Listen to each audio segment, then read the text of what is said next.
welcome to Food and Beverage Purchasing Doc. My name is Dennis. This week's video, we're going to talk a little bit about vendor relations. The title, of course, is, so they think you're a hotshot. Well, there's a number of elements here. As you may or may not know, if you watched it or not, we just launched last week's video about how to negotiate. And basically, nowhere in there was there really any room for ego. Everything was systematic.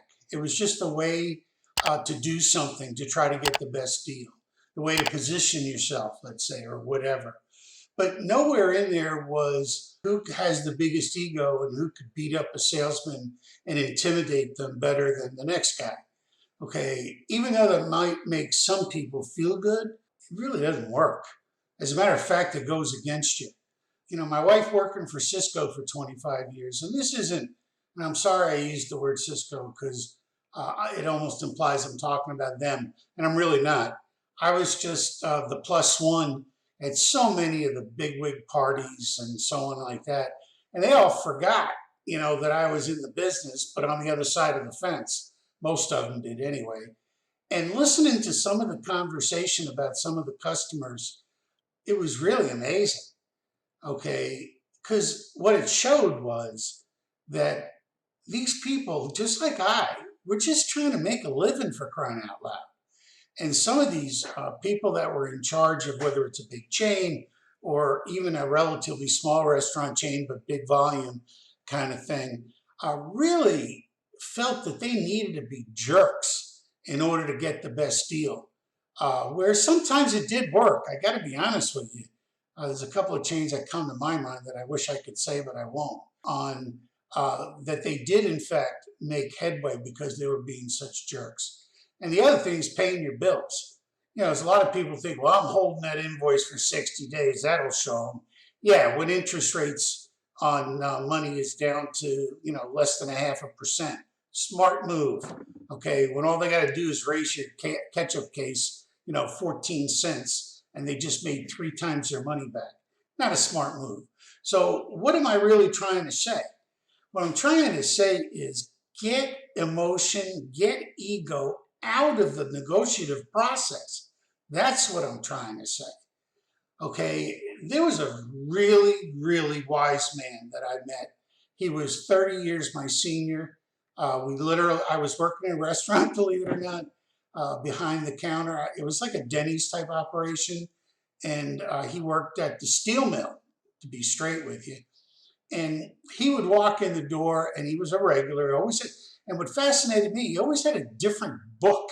And they were like this thick, okay? Really fascinated me that it seemed like this guy would read or bring in a different book every time he came. But anyway, having shift work, I knew if he came in for breakfast, he was only going to have one of two things. He was going to have a Denver omelet, okay, or he liked eggs up with hash browns and wheat toast and bacon.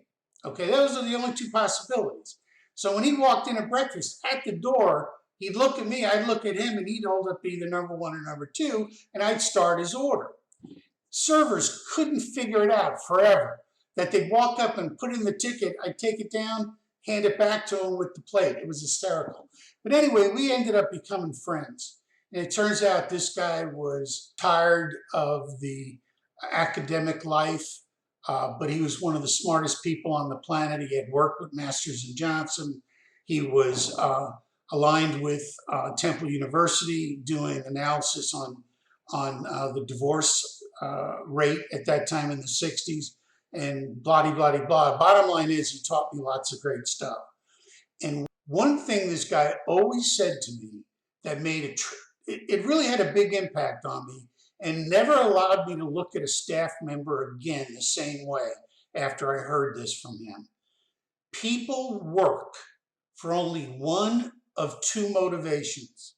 They're either working based on ego or they're working based on work ethic and getting the job done. You know, if you look around yourself right now at all the people you work at, I will bet you more than 90% off the top of your head, you can put these people in one or two of those categories. One or the other. Either there's somebody just looking for that title, there's somebody you could tell has an ego and they enjoy telling you what to do. There's other people that really appreciate your teamwork and blah, blah, blah, blah. You know what I'm talking about. Well, so goes purchasing. The salesperson comes in, all he knows, he's trying to feed his family. And he's going to get one or the other, okay, if you really think about it. Now, when I worked for Club Corp, I was a regional purchasing manager and I had 64 chefs. So I had a chance to see in a snapshot the society, so to speak, of this particular effect that work has on people. Which one is it? And I'm going to tell you, out of the 64 chefs, I would say genuinely 40%, yeah, it's close to 50, but I'm going to tell you, if I had to really put a thumb on it, you know, I would say 40 to 45% were absolute work ethic people. The other folks, honestly, there was so much ego in it, it was sad. It was just sad. Now, these are very good people. Don't misunderstand. They're just following the way they were taught, either growing up or from culinary. I don't even know where it comes from. I'm not trying to say I'm a psychologist because I'm certainly not. But you could tell just the way they would talk to people. And that's the kind of buyer that would take 4 or 5 vendors and pit them all against each other. Now, the reality is, and again, I've seen it from both sides, I know how the broadliners get around that. It's called, they laugh about it. They really do. They when they're together, they laugh about it. You're the butt of the joke because they can get away with it day in, day out. I'm going to put up these invoices. This is real. I was doing an analysis of a club chain. This was between some distributors in cities across the country. In other words, one city was in Texas, the other city was in Georgia. Okay, so I'm going to tell you, the concept is the same. And it was different distributors. So hold on, let me put it up there and we'll talk about it. Okay, so when our company ProBuy is approached by a particular country club or restaurant or whatever, we do an analysis to show them how much money we're going to save them before we actually do anything. In other words, it's a freebie kind of thing.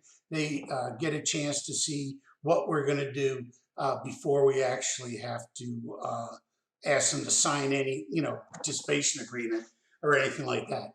Well, this particular issue, there was a number of distributors across a number of different clubs, and going through it, for a golf course, for all you restaurant folks, there's one item that's kind of stuck with every golf course, and that is they're called conical cups.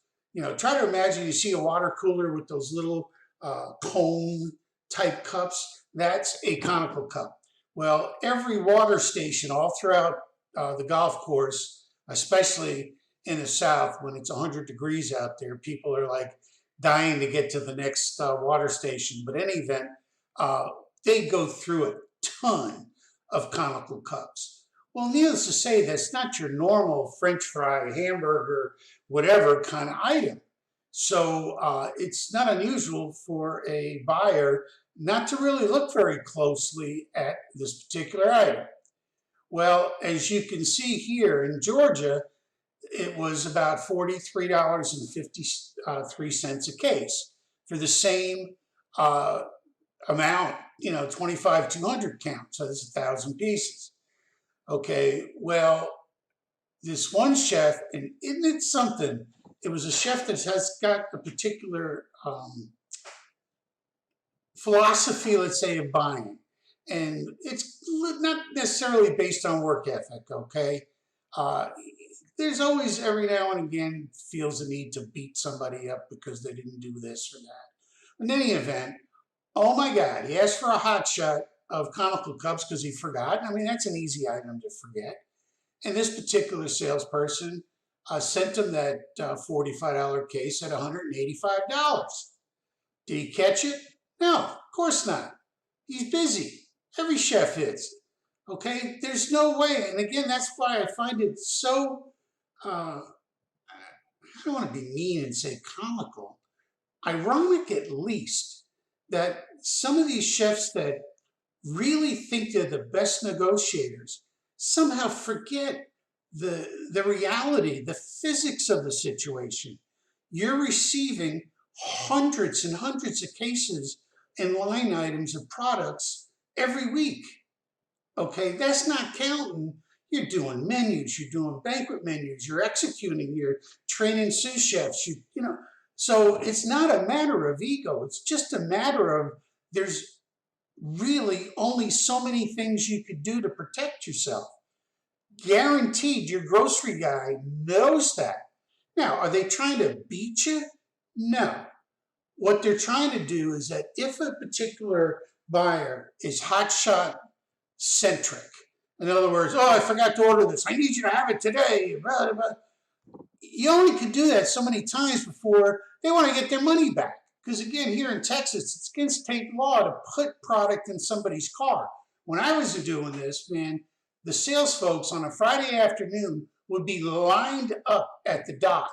I'd go to pick up my wife Sandy every once in a while, and you know, there they'd all be just lined up. And I'd get out, and boy, it'd be like all home week, going to say hello to some of these guys and gals that I hadn't seen in a long time. It was almost a joke. Oh, it's here, it's Friday, blah, blah, blah. Okay, so that was years ago. Now, because of and as it should be, the real sensitivity to temperature of product, all the way from the field to the distributor, from the distributor to the customer, is really scrutinized. And they really go above and beyond to make sure that the product is kept wholesome. Okay, well, when it's 100 degrees out in South Texas and your account is an hour away and it's Friday and you have it in your car and your car is already hot sitting in the sun no matter what kind of air conditioning you got, and you races, and maybe he's not the only stop you're going to get out there. The state of Texas said, no, you can't do that anymore. From what I understand, talking to my regional guy at Gordon, there are only certain people that are certified by the state to be able to do this. And they're really very secretive on who that is, to be real honest with you, because they're so tired of trying to get abused. People forget things. But it's up to you as a buyer. There's a certain sense of responsibility on your side. If you're getting only one delivery a week for those small accounts, or 2 deliveries a week, okay, oh, that's the other one that cracks me up. You get shift. No, I need 5 deliveries a week because I want the freshest produce. By the way, guys, produce companies get produce twice a week. So the produce you're getting came in either on Monday, okay, or late Thursday. That's it. So whether it's sitting in their warehouse or yours, it's a joke. Now, are they going to do it for you? Of course. Okay, who's paying for it? Whether you believe it or not, you are. It's hysterical. It's hysterical. Well, anyway, that's where the whole name of this video came in about being a hotshot. Get off it. Get off it. Look at your operation as a professional. Treat them the way you would like to be treated. Get yourself organized. Every one of these broadliners allow you to order online. That doesn't mean you wait till Thursday to try to put your order together on Friday. You can have your sous chef keep adding stuff to your order all week, okay, till Thursday or whatever the cutoff is.